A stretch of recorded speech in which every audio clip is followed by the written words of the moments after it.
Hey, what's up? It is Sunday evening, November 19th, 2023, and you are watching Legit Paranormal. The bearded one is out tonight, so I am hosting. My name is Sarah Paranormal, and joining me as a co-host tonight is the gorgeous author, co-host, and a very good ghoul friend of mine, Ms. Cyn Shrader Hill Author. Hey, Hey, Cyn. How's what it an going? intro. Oh, thank you. Wow, I try. you're the best. You're the best. But before we start the love fest on our ladies' night tonight, I've got a few since like Mike does the math thing. Yeah. I looked up some things that happened today in history on November 19th. Would you like to hear these? I would love to. Good, because I was going to do it anyway. So on November 19th in 1703, the man in the iron mask, who's like a famous French prisoner, he died in the Bastille. Then, fast forward to 1983, on November 19th, President Lincoln delivers the Gettysburg Address. I didn't even know that happened on November 19th. I didn't either. Shows how much we paid attention in American history class. Yeah. Oh, I should have done this one first. I wrote these out of order. 1970, we're going to go back to, not back. So I just read 1883 and I read it 1983 and I was like, yeah, 1970 comes before that, but it doesn't. It's 115 years later. Great start, Sarah. In 1970, Charles Manson dies in prison at 83 years old. Wow. Yes. In 70? That's what it says. And this comes from Britannica.com. So it has to be right? Well, okay. Okay. Well, let me turn the comments on because someone's going to fact check me here. I'm thinking no, though. I think he died more recently. Someone Google that. Someone Google that and tell us in the comments. Oh, it's Atkins Tumblers. Hey. Good evening, Atkins Tumblers. I have my Atkins Tumbler here. It's not the, oh no, it's green. I just realized that. Look. What is bad choice of tumblers about Atkins tumblers? They keep the hot things hot, Cyn. What? And the cold things cold. What more could you want? He did it. What more could you want? You gotta do in a tumbler. In a tumbler. What more could you want in a tumbler? And Jonathan. Hi, Jonathan. JK's here with us as well. Yeah. Okay, wait. Last one. I have one more, and this is the best one. Okay. In 1990, November 19th, 1990, Milli Vanilli became the first artist to be stripped of their Grammy for that whole, lip syncing. You know it's true. Girl, you know it's girl, you know it's girl, you know it's true. I love that sound though. I still love the sound. Blame it on the rain. I could do the dance. I could do the dance that they did with the. I've got the CD.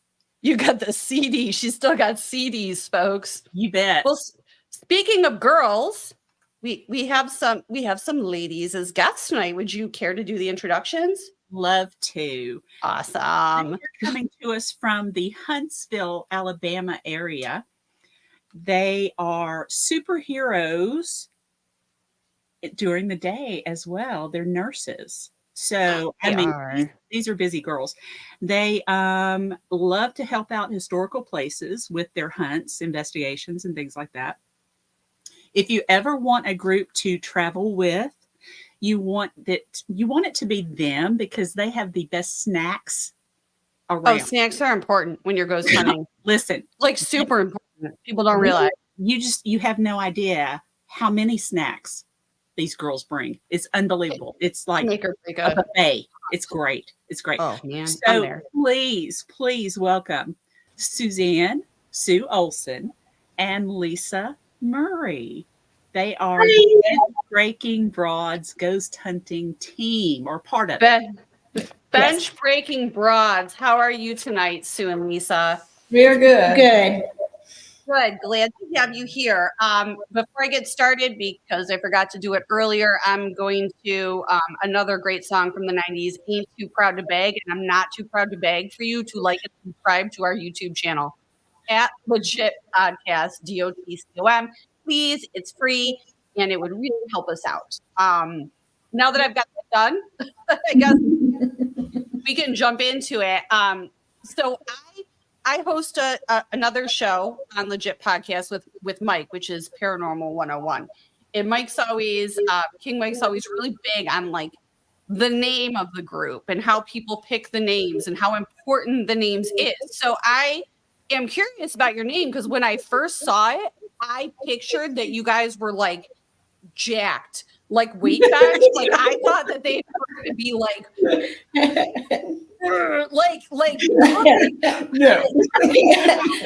No. No. Okay, that's wrong. I stand corrected. So where does bench breaking broads come from? What's the story with that? We broke a bench because we're big and fat.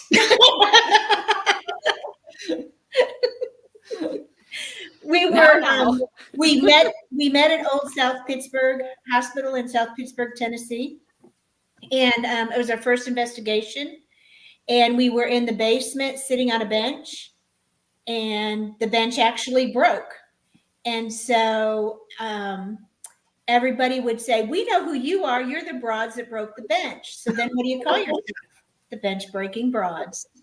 Fair enough. Fair enough. I thought maybe the bench broke and then you're like, I know. We'll just start a ghost hunting team. We want to say that an entity sat down beside us and broke the bench. And we're sticking to that story. I'll cover you on that one. I will definitely cover you on that one. Cyn, how did you meet these ladies? I met them at Old Fayetteville Hospital. They came for an investigation. And the other two it was all four of you that night, wasn't it, girls? It was. Yeah. So you want to let them know the names?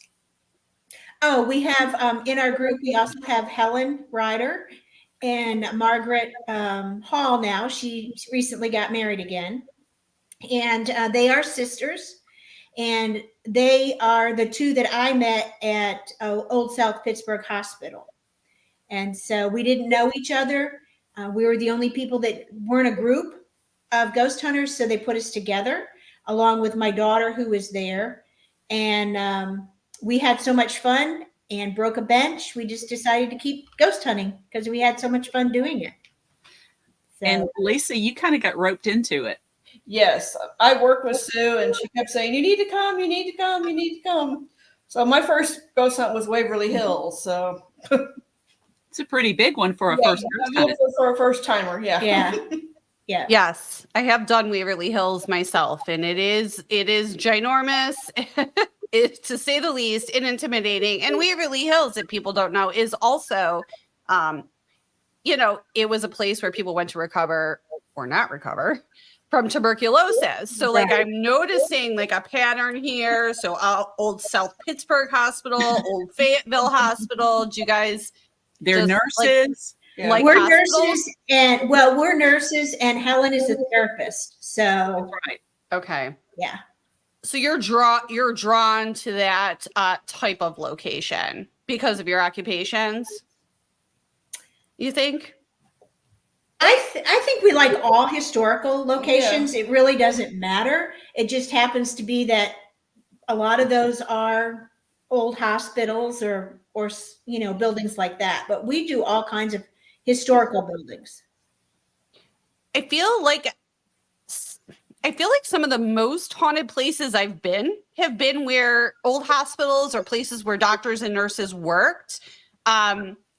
Do you guys find that those like are very haunted locations? Of like why do you think it is? Why do you think it is that hospitals hold that much energy for so long that they just seem to stay haunted? I think it's all the emotions that are in that building that have been there for years. People are born there and die there, and so it's all those emotions that happen. Cyn, what do you feel? What do you feel like with hospitals? Why do you think they stay so haunted? I think that too. And as far as the Fayetteville one, it depends on where it's built as well. So, like here in the South, we're covered up with blood from the war and native and everything. So it's part of the land too. Yeah. Right. That's correct. Like, I know at least from when I did Waverly, it seemed like when we were investigating, there were a lot of the nurses station was always the most active part when I've been to Waverly Hills. And it seemed like a lot of nurses were responding. We were getting intelligent responses. So, like, have you guys thought about that? Like, when I die, do I still want to be a nurse? Getting stuck at work Yeah. for eternity. We're still at work. No. No. Why are they still there? Why are, in your opinion, then why are the nurses still there? Is it because when you get situations like the tuberculosis pandemic that they literally gave their lives for that? Right. Many of them. Like, I I know think one they're nurse just- hung herself.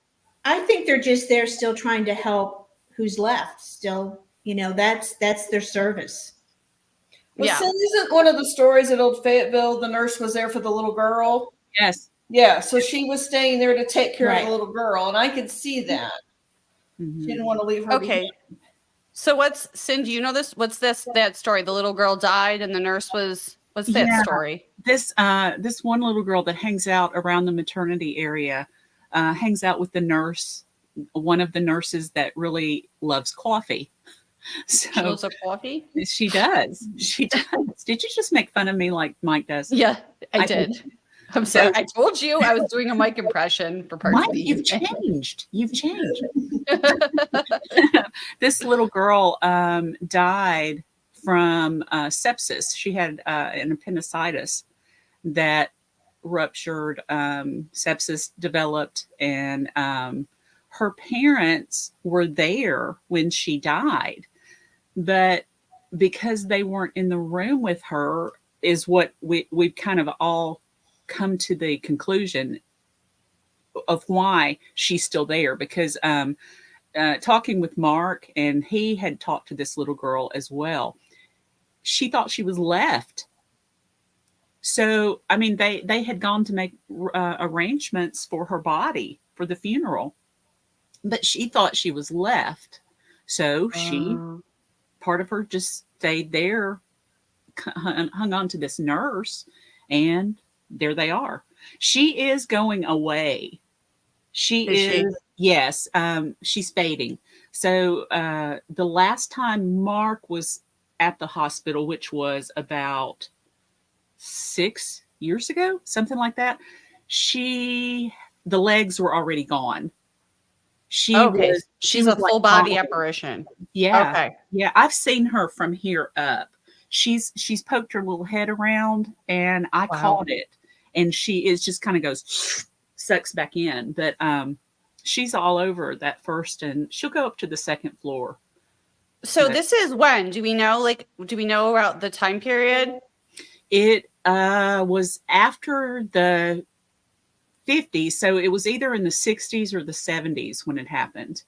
Okay, so not too long ago. No. So yeah, because I have this I have this theory with these really old places that the original ghosts, as they learn that they can move on, will start to move on. Yeah. And that they almost become haunted with all the ideas and perceptions, the thought forms, as we said, we've talked about before, of all the ghost hunters and paranormal investigators coming in and asking those questions. So Sue and Lisa, does one of you have an opinion on that? Do you think that we as paranormal investigators can make a place more haunted by just being there repeatedly? Yes. Yeah. Both of us agree. I mean, have you guys heard about this theory? I've heard it a couple times. Everyone knows about the crawlers, right? The shadow that crawls on the ceiling. Yeah.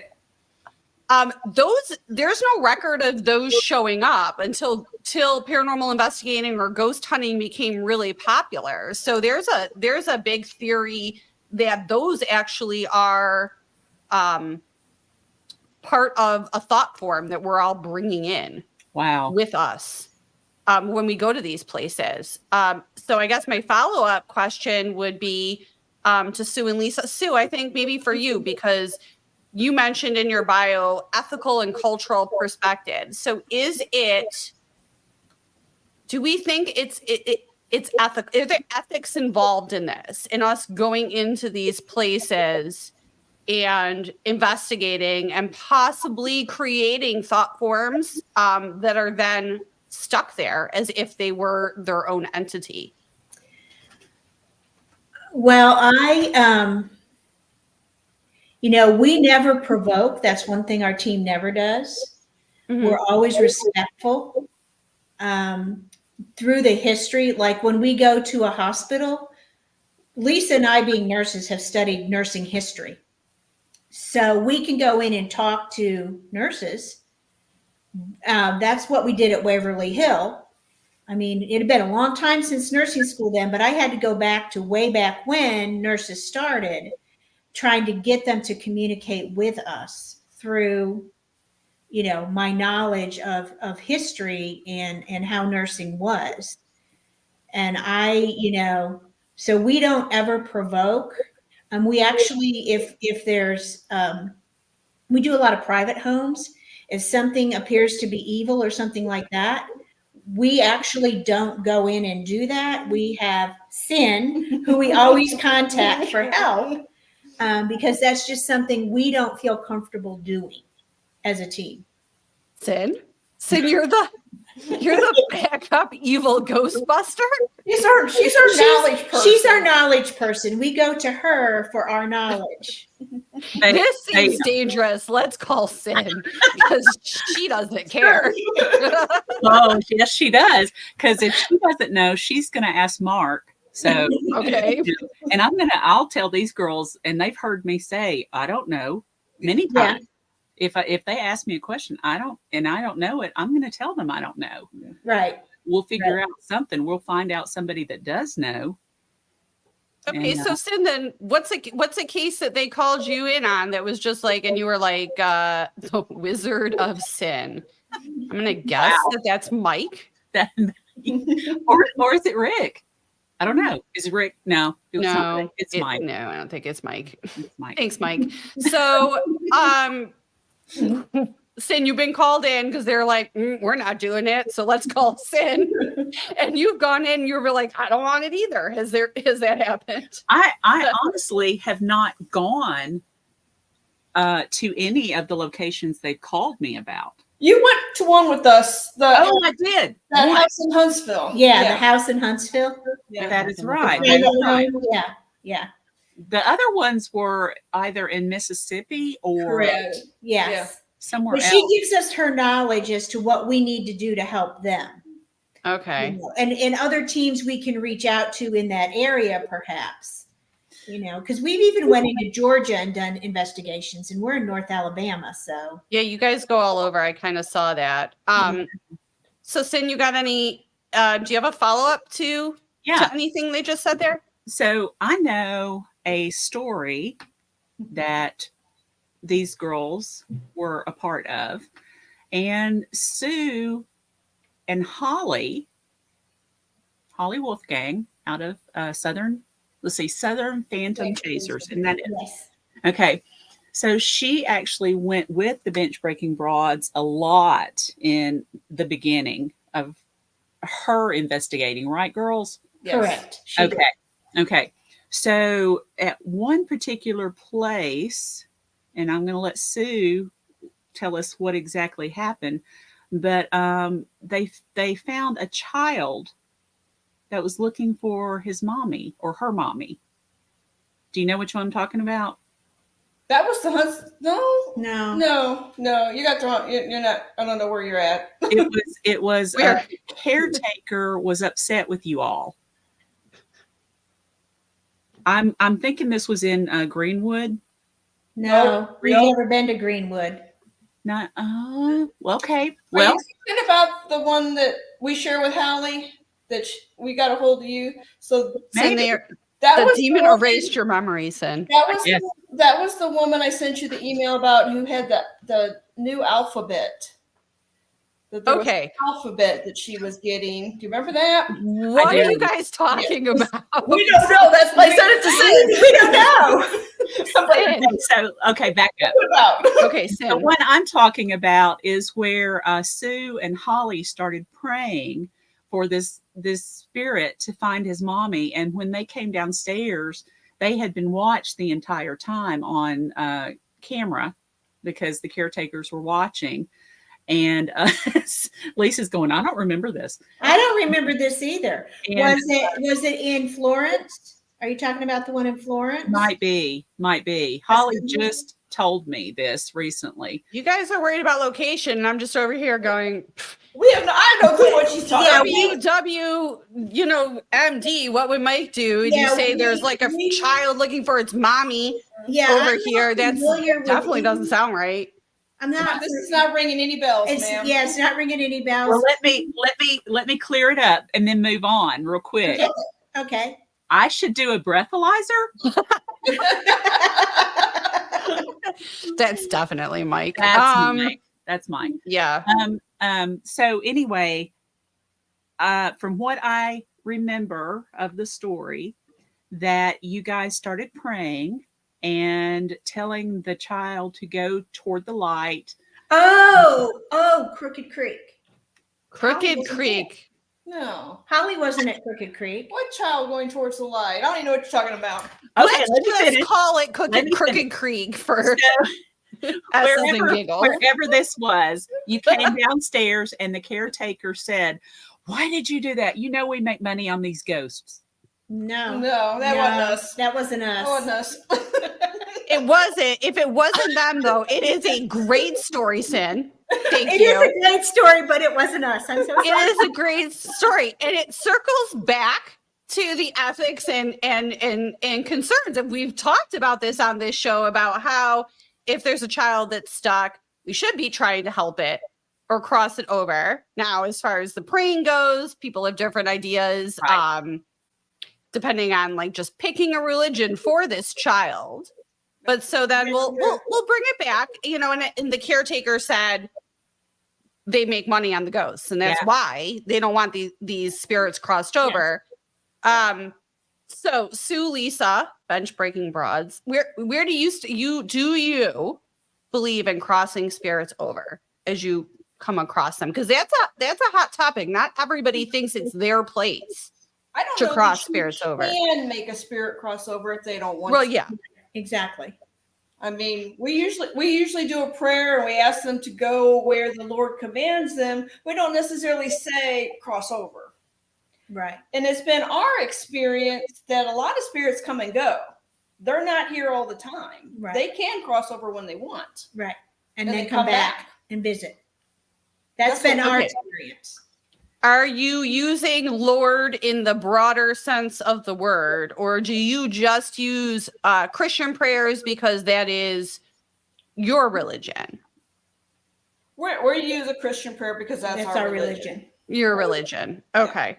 All right. Because I don't know where I stand on that. And we've talked about this before on the show, where if the spirit isn't Christian or wasn't Christian in life, if they're Jewish or I guess that's the same Lord, but whatever their religion was, is that helpful to them? Do we think that's provoking them by saying a prayer in a religion? And I know religion's another hot button topic that is not their religion. Cyn, what do you think? Wouldn't you think, though, regardless of religion, regardless of belief, that we all are going to one day have a choice? And from everything that we've heard from others that have had near-death experiences, mediums that have seen things and, whatever, there's this tunnel. There's light at the end of it or coming from it. And if you're going toward it, that is the next step, right? That is beyond. Yeah. So you wouldn't necessarily have to bring religion into it if you just said go to the light, would you? No. And that No. seems to be all religions has that same light at the tunnel, follow the light. That seems to be everything. You don't hear just Christians say that. Right. Right. I mean, that leads me back to then the question, ladies, of are you open to the possibility that all religions are really the same, that in some way, shape, or form, we are all praying to, or not praying to, for atheists, the same God, or we might call it gods if you're a pagan, or goddesses, but it's the same energy being or essence in the same sort of light of things, with everything you've seen. I've never really seen anything that makes me. I've never really got the impression that there's more than one. No. I don't know how to. But maybe that's because that's what we believe in, Right. Yeah.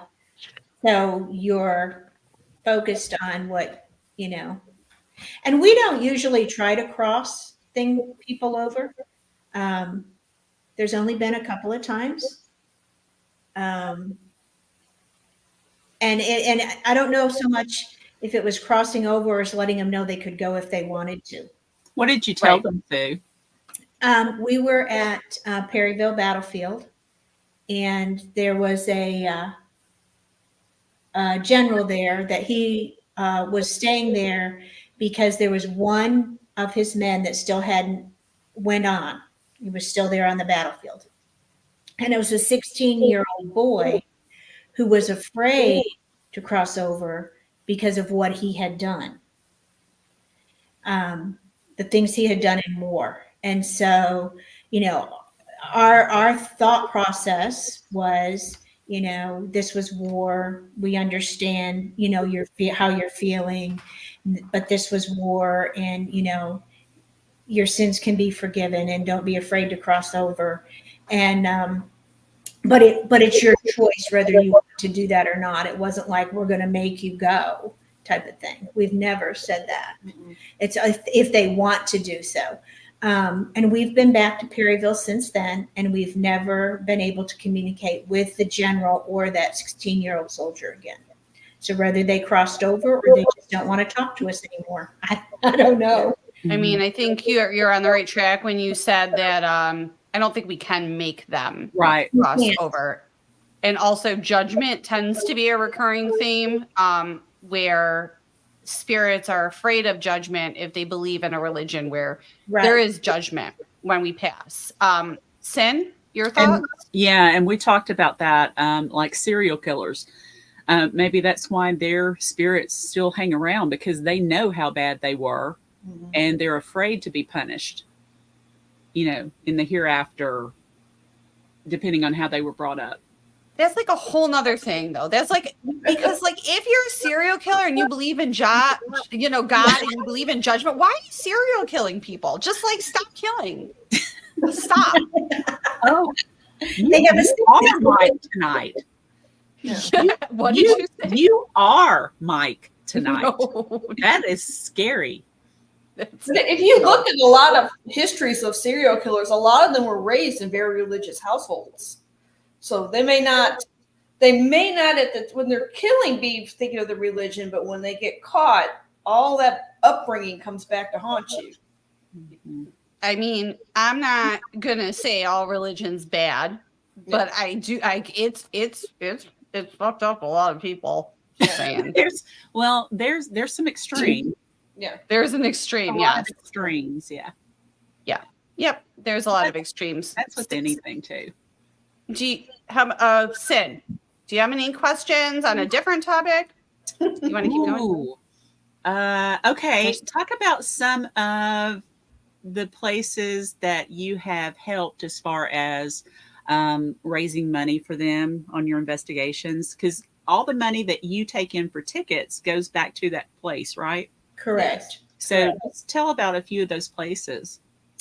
Well, really, we've done Buchanan Log Home in Nashville, Tennessee, and we have done Crooked Creek Civil War Museum in Vinemont, Alabama. So those are the two ones. Those are the only two that we've really helped. Yeah, that we've done investigations for and taken in tickets, and all of that money goes right back to the facility. Okay. Yeah, plus we bring all the snacks. So there you go. Snacks are like, if there's good snacks, I'm there, because we investigators, we know you get like a low, like usually around like midnight, and your blood sugar drops, and you're just like, you take a break, you put some good snacks on, you pump a little bit of music, you just get those juices flowing again. You're like, I'm ready to go for another few hours. Yeah. Okay, we have a question from the audience. We'll do that. So what do you ladies bring to others as far as positive ghost experience, and what drives you crazy about the other one? Positive ghost. I'm not sure I understand that question. Yeah, positive ghost experience. Well, private home, the one I always go back to that I think hit me the most was a private home. And it was a child. It was a 19-year-old. It wasn't a child. He was 19 and been in a car accident, had some mental issues with the car accident, but his mom had died when he was young. But when he was in the accident, there was a woman that held his hand and told him he was going to be okay, but nobody saw her. She was at the hospital and nobody saw her. And so we went to the house because he had some things going on. And we were talking to the boy about mom's love and that type of stuff, because that's what he kind of wanted to talk about, his mom. And he said, I just want to know if that was my mom that was with me, or where my mom is. And we all heard a female voice. We didn't know what the voice said, but we heard a female voice. And we didn't acknowledge it. We made him acknowledge it. And he said, did you hear that? And we're like, what did you hear? And he said, I heard a female voice. And we said, yes, we heard it. And then it was like with communication, she had to go back. She'd been there long enough. She came for a reason. She was there and she had to go. But on audio, the voice says, I'm right here beside you. Oh. And the people that he was staying with recognized that as his mother's voice. So, they recognize the actual voice. Yes. Because the question is then, when you do an investigation like that, and I do a lot of residentials as well, sometimes I feel like our purpose is to bring peace to the client. Correct. Yes. Because if we can bring peace to them, a lot of times the other issues would go away. So I was going to ask, okay, if you couldn't identify that was his mother, like legitimately, would we just wouldn't let him believe that's his mom? Because that's clearly what he needed so bad. Or would you say, well, we can't, can't tell if that's really your mom or not. So maybe it's your mom. At what point do we not lie, but do we maybe use even a placebo to help somebody in that way? Why can't you just say, from everything that we can figure out, we think that was your mother? Yeah. I mean, wouldn't that be the right thing? I mean, people are going to believe, oh, I don't know, but people are, this is the whole thing. We come on here and we ask questions like any of us really know. Well, somebody says when you go to residential, sometimes people that before him have told them there's something evil or whatever in their house. Yeah. And we go in, we're like, no, that's your grandma. Just because she's running around banging the pots and pans doesn't make her evil. That's what grandma did in life, and she's still banging the pots and pans in the kitchen, Yeah. Right. So how do you guys investigate then? How do you determine that when you're doing, we all have our primary tool that we like or our primary method. So what is your like go-to sort of tool to determine what's going on? We do a lot of audio, listening back to the EVP stuff, and just whatever. I mean, the simple equipment works better than the high tech. It does. Cost thousands of dollars stuff. Just flashlights and cat balls and the simple stuff. And just, I don't know. It just seems like We get a lot of flashlight communication, you know. Oh, good. Some people don't like flashlight communication. That seems to work really well for us, along with light ball. Those seem to be our main way of communicating, I think. yeah.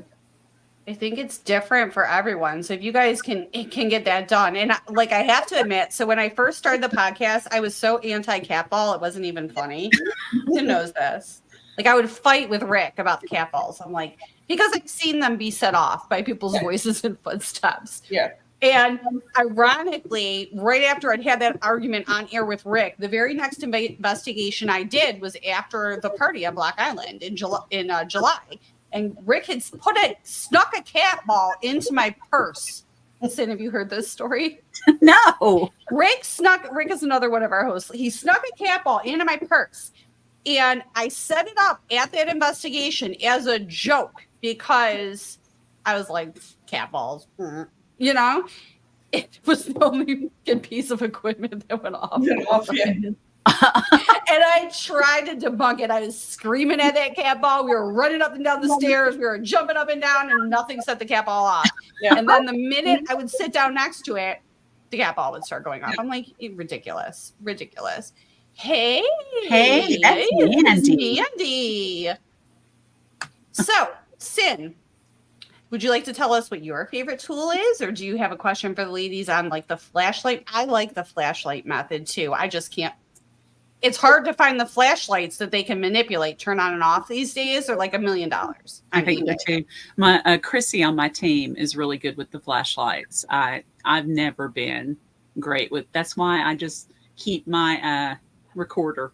That's my favorite. Yeah. We're all good at different things. Like, I know some people are really good at using like visual techniques, getting them to answer questions with REM pods, cat balls, flashlights, whatever, basically just getting them to respond in time.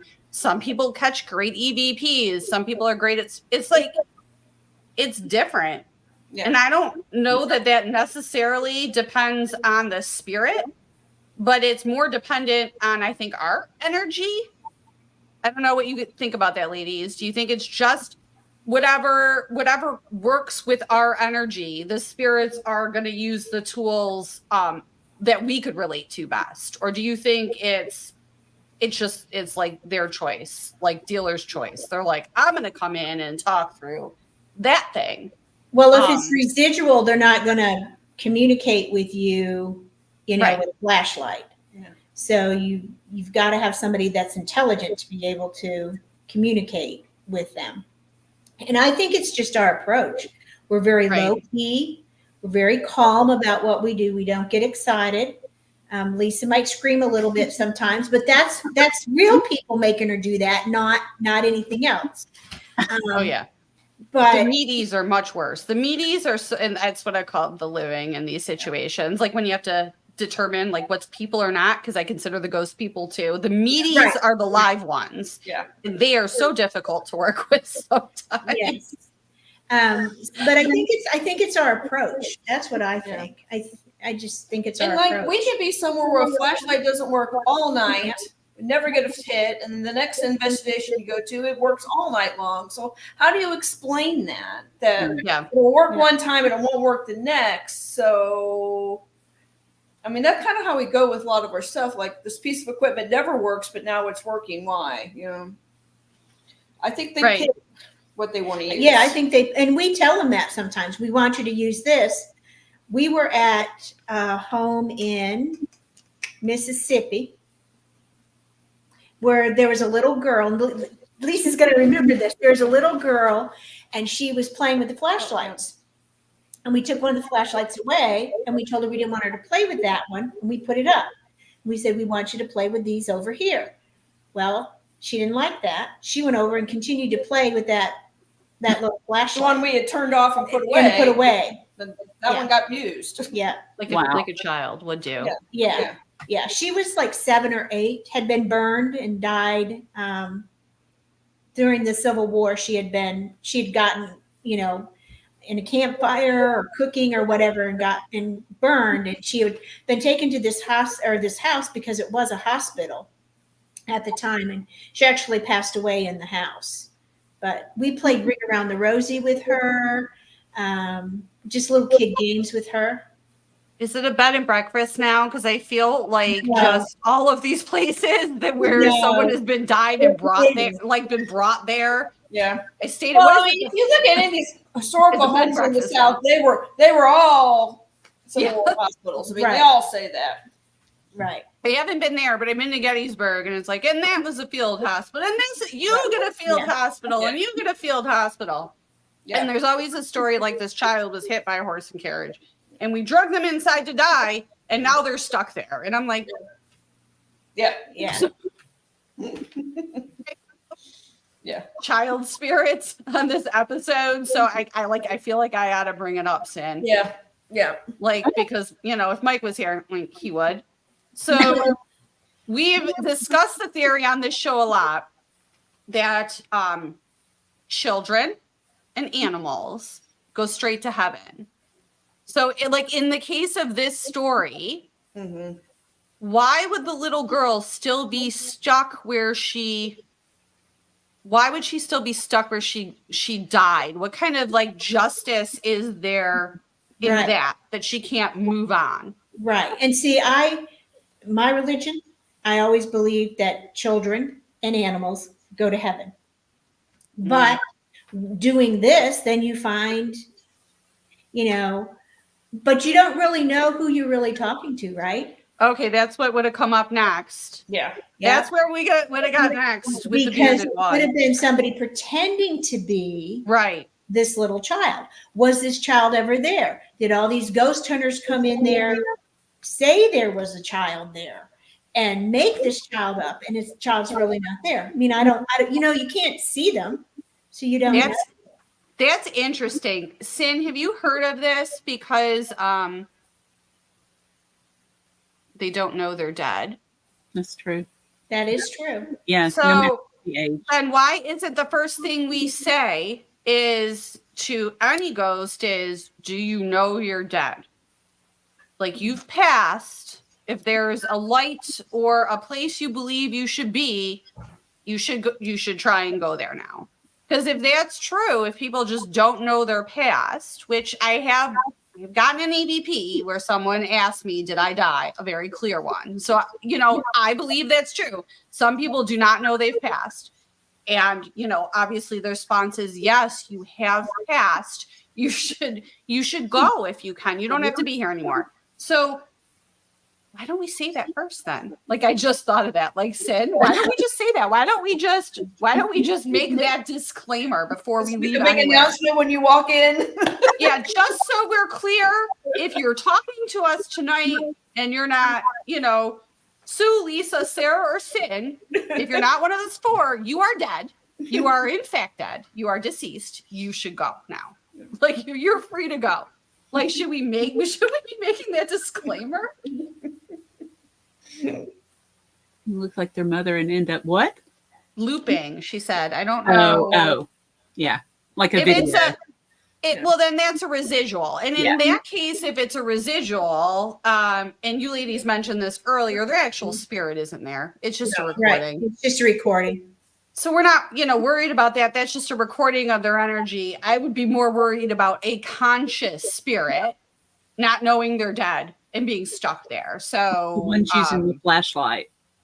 Yeah, if she's using the flashlight and responding to your questions, then she's conscious. Right. She is, she has intelligence, Right. which would make her, not a residual spirit. And there's also the theory that sometimes we've heard where your spirit goes back to the time in your life where you were happy. So maybe you Yes. died as an adult, but your spirit's a child. We've heard that before. Ah. We That's have a good a point. house that we investigate, that there were They're twins. twins. The girl twin died at age 5. The boy twin survived to adulthood. We have communicated with him in the house as both a child and as an adult. When he comes back as a child, he is there with his sister, and they played. Mhm.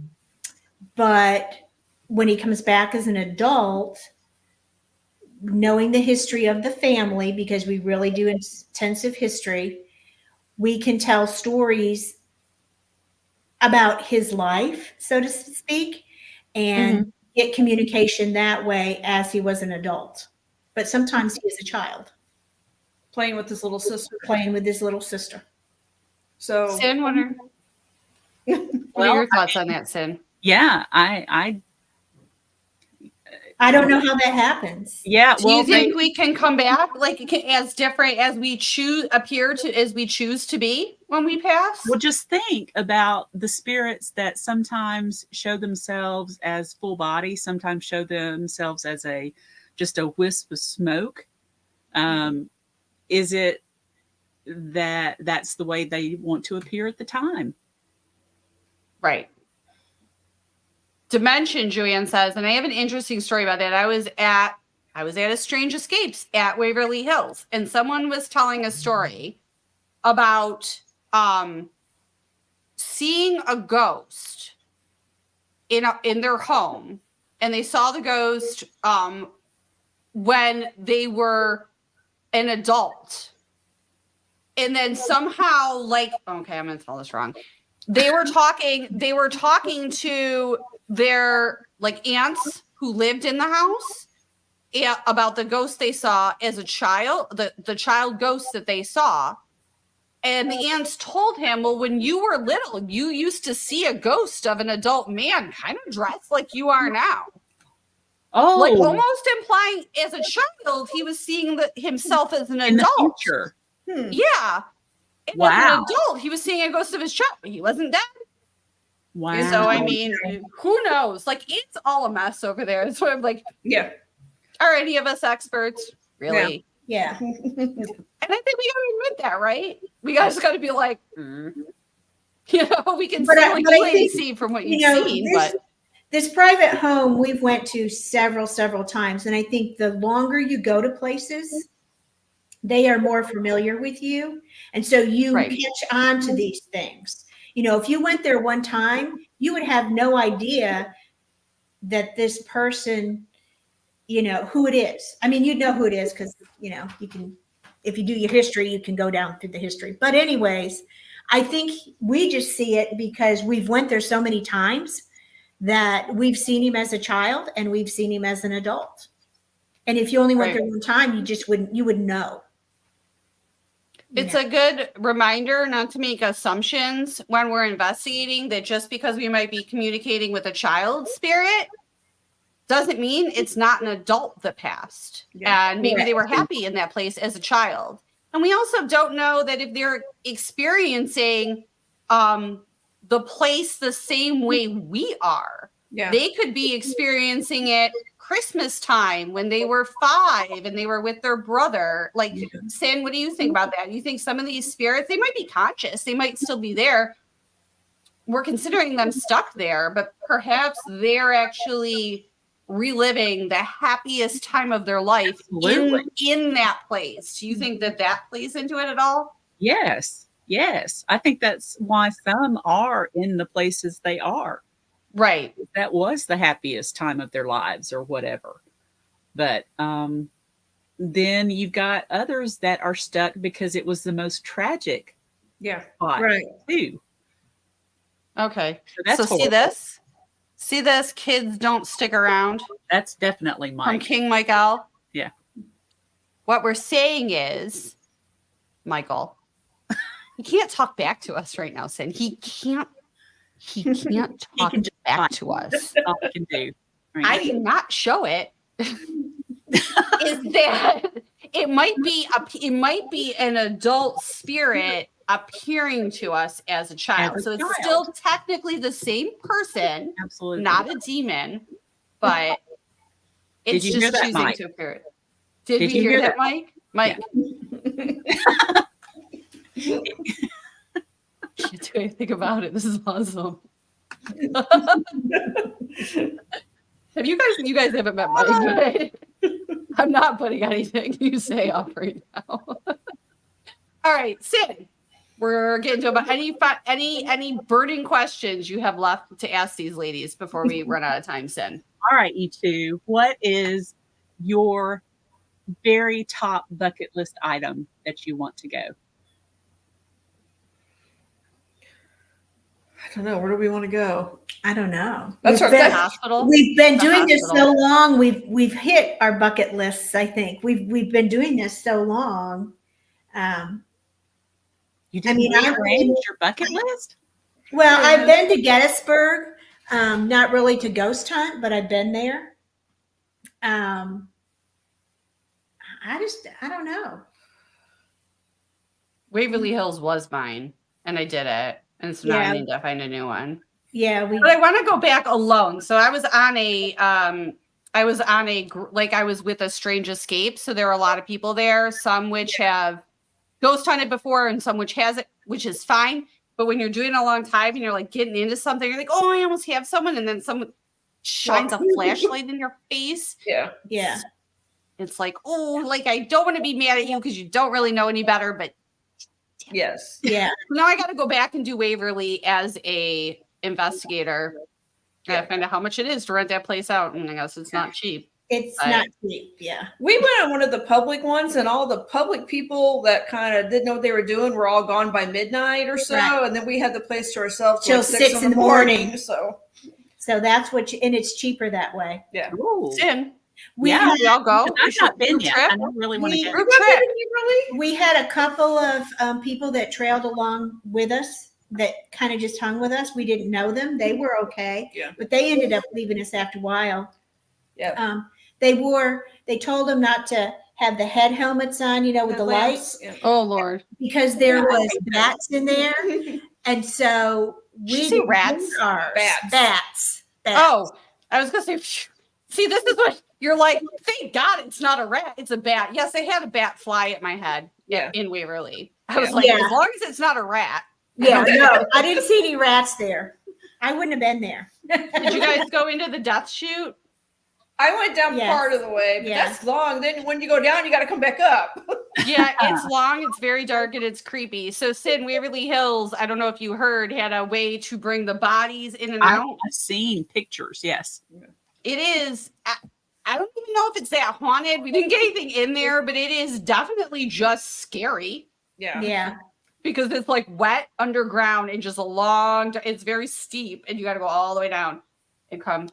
Yeah, the body chute.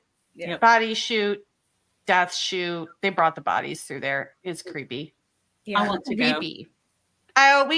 We can do a group trip, ladies. What does everyone think about going to Waverly Hills? I'll do it. Let's do it. Yeah.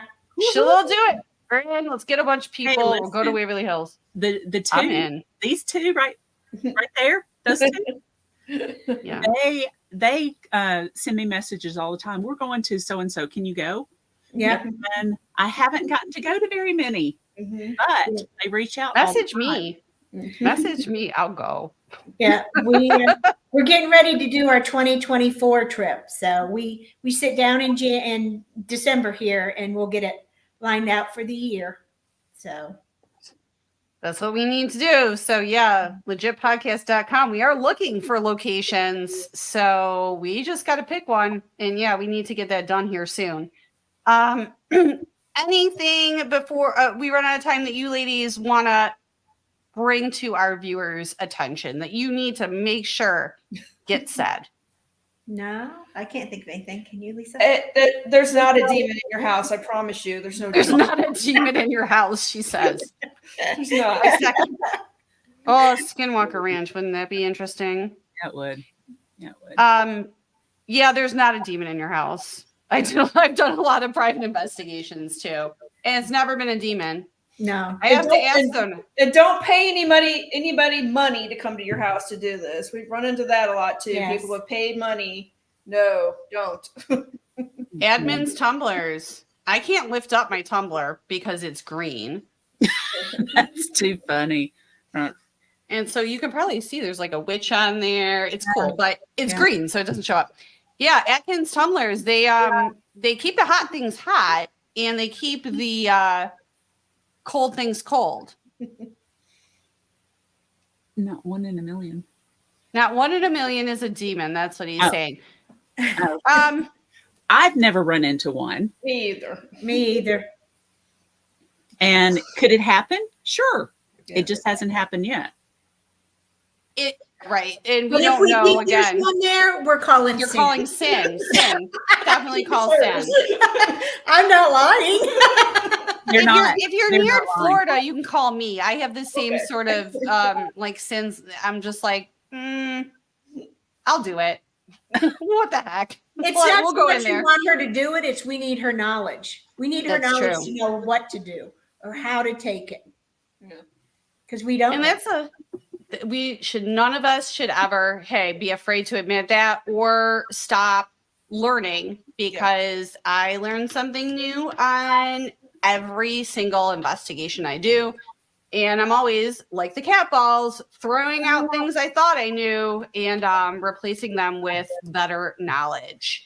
So that's just what we all have to be open to as paranormal investigators. I think that's the most important thing, is to just keep learning Mm-hmm. Yes, I agree. And working together. working together. It's mind boggling and eye opening when you work with another team to see how they investigate. Yeah. Yep. You It's learn great. a lot. Even if you've been investigating for 20 years, you can still learn something from a new team. Doesn't matter. Yeah, I agree. And from people, you can learn something from people that are just getting started just by hearing what other people have to say and their experiences. I mean, I think this is one of those things where I'm not going to say it doesn't matter how long you've been doing it, because we see different things the longer we've been doing it. But what matters most is how open-minded you are, and how dedicated to collaboration with the people around you. So definitely. Any last questions, Ms. Cyn Shrader Hill Author? Bench Breaking Broads, where can people get in touch with you? Our Facebook page and our website and our YouTube is all Bench Breaking Broads. I mean, if you search for Bench Breaking Broads, we pretty much are the only ones that come up. They are not going to teach you to lift weights, just so everyone is aware. No. That's not what they do. No. We're going to teach you to eat snacks. Oh my God, that's so much better. Yes. Do you? I'm telling you, the best I'm like snacks. down. Do you bring Rice Krispie treats ever? Because those are They've like my got favorite. everything. They've got Oh my everything. God. Brownies. And Yeah. Do you guys bake? it's a Who bakes? smorgasbord. Oh my God, I love snacks so much. Unbelievable. Have you guys? Okay, real quick, because have you guys heard of girl dinner? This is something new I'm learning from TikTok. I thought I was the only person that did this. It's called girl dinner, and this is where like we don't actually eat a meal, like if we're on our own. Yeah. But we'll just like snack on whatever is in the fridge, just like continuously. Yeah. So girl dinner for me when I'm on my own is just like yogurt, popcorn, maybe an apple or a banana. Like it's not real dinner. It's just me snacking for 2 hours. Yeah, just crazy. Yeah. Yeah. Just crazy. Not cooking. I'm just having girl dinner. So next time somebody asks you, what do you want for dinner? Just say like girl dinner. Okay. 'Cause it's just all your snacks. You're like, hey, We could do girl that. dinner time. Cyn, what do you have to say to wrap us up? I am going to be at Athens State University Saturday from 9 until 2 for local authors. It's going to be, I'm excited. I'm really, really excited. So come see me. They have ghosts there, you know. I was hoping. Look at her face. She's so excited. Yes. Bring your EVP recorder, Cyn. Got it. Got See it. if they have any questions for you. Exactly. Any last words, Sue, Lisa? Anything you want to Thank promote? you. Just thank you for letting us join you tonight, and I hope it was a success for you. It was great. You ladies are a pleasure. I would definitely investigate with all of y'all anytime. That would just be a blast. Snack it up. That's right. So I'm going to remind everybody one more time that I am literally begging you to like and subscribe to our YouTube channel, because it's not just a benefit for you to get free, great paranormal content. It's also a benefit for us to expand our viewership and continue to be able to offer great shows with great guests like the Bench Breaking Broads, Sue and Lisa. So for the Bench Breaking Broads, Sue and Lisa, for Cyn Shrader Hill Author, I am Sarah Paranormal. This has been Legit Paranormal. And have a good night, everyone. Night. Bye. Bye.